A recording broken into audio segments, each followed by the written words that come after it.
сіздерге навечик плюсты қалай толықтай қолдану керек сол жөнінде видео түсіретін боламын. Мына умывашкасы мына жерде 1 деген цифра тұр. Осы 1, 2, 3, 4 деген цифраланып тұр ғой. Вот сол цифра бойынша қолданатын боласыздар. Бірінші беттеріңізді жуып аласыздар.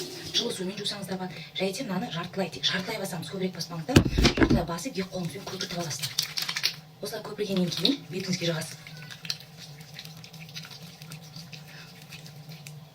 Және де қолыңыздағыны мойныңызға жасаңыз да болады. Мына мойындағы кольца венера, мойынның салбырағанның барлығына әсер етеді. Және де осымен 30 секундтық массаж жасаймыз. Беттің ісігін кетіретін.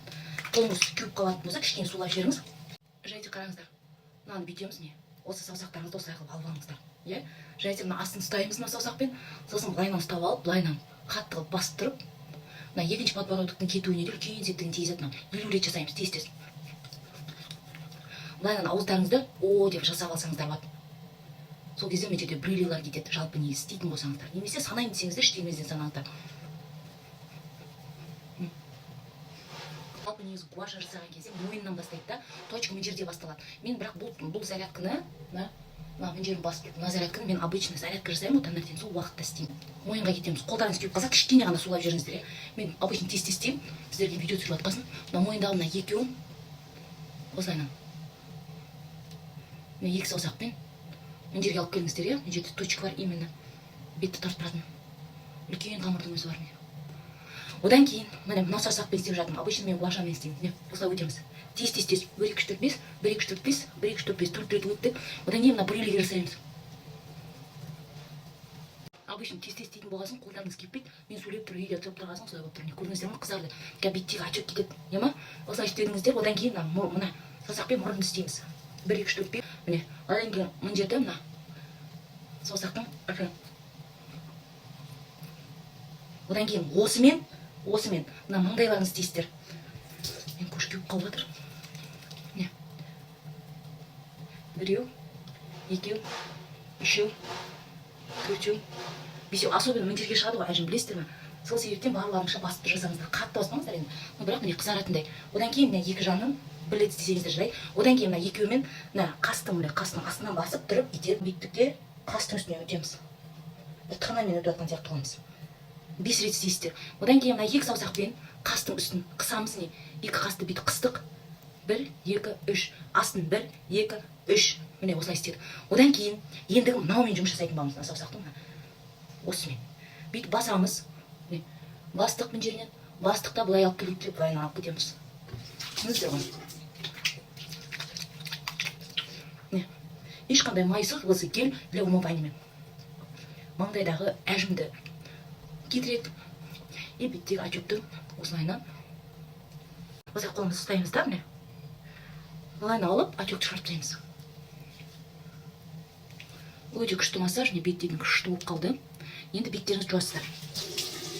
Бұның бәріне примерно 30 секунд уақыт керек. Тез істейсіздер ғой.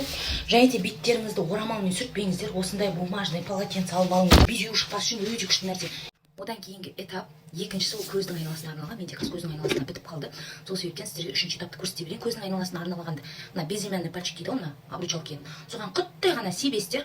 Сепкеннен кейін бүйтіп бастыңыздар. Екі саусақтарыңызды міне басқаннан кейін былай прихлопающий движениемен көздің тек астына мына жеріне жақпайсыздар. Тек прихлопающий движениемен осылай өтеміз.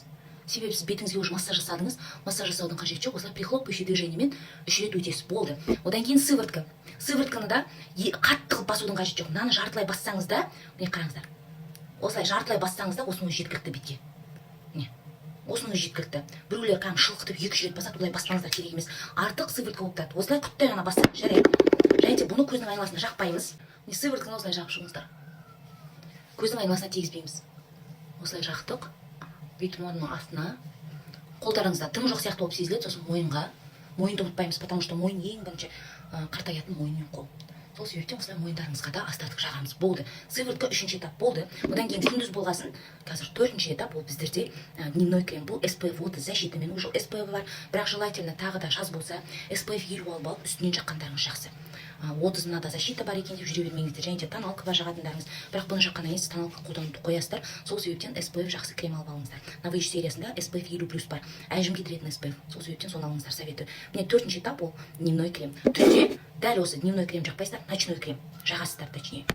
және де жаңа сывороткамен умывашканы біз жартылай бастық, до конца баспадық, иә, потому что көп басылып кетеді, мынаны тек қана жартылай басасыздар сыворотка екеуін, бірақ дневной кремді толыққанды басамыз, не толықтай міне бетке басамыз, не бастыңыздар. Осыны жеткілікті. Осыны бұны да міне осылай алып аласыздар, одан екі қолмен жақсаңыздар болады. Әркім әртүрлі қолға алып жағу керек дейді. Бұны енді көздің айналасына жағуға болады. Смело көздің айналасына жағасыздар, иә. Ночной крем бетті күйдіреді.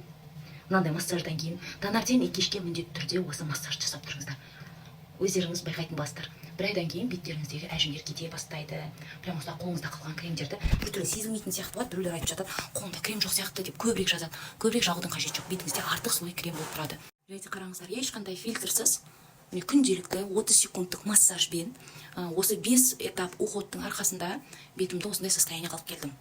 Жалпы енді қолмен массаж жасаған келмейді дейтін болсаңыздар, аппарат бар. Сол аппаратты алсаңыздар болады. Күшті акция кезінде болып жатады. Сол аппаратпен де массаж жасай аласыздар. Ол аппаратпен массаж жасаған видеода бар. Менде егер аппарат қажет болып жатса, айтыңыздар, аппаратты күшті скидкамен болған кезде алып беруге тырысатын боламын. Жалпы енді аппарат жоқ, гуаша тастарымыз жоқ болса, мысалға менде гуаша тасым бар. Бірақ сіздерге қолмен көрсету үшін айтып жатырмын. Гуаша тас андай яркий тастан болмау керек, но натуральный тас. Не көрдіңіздер ма?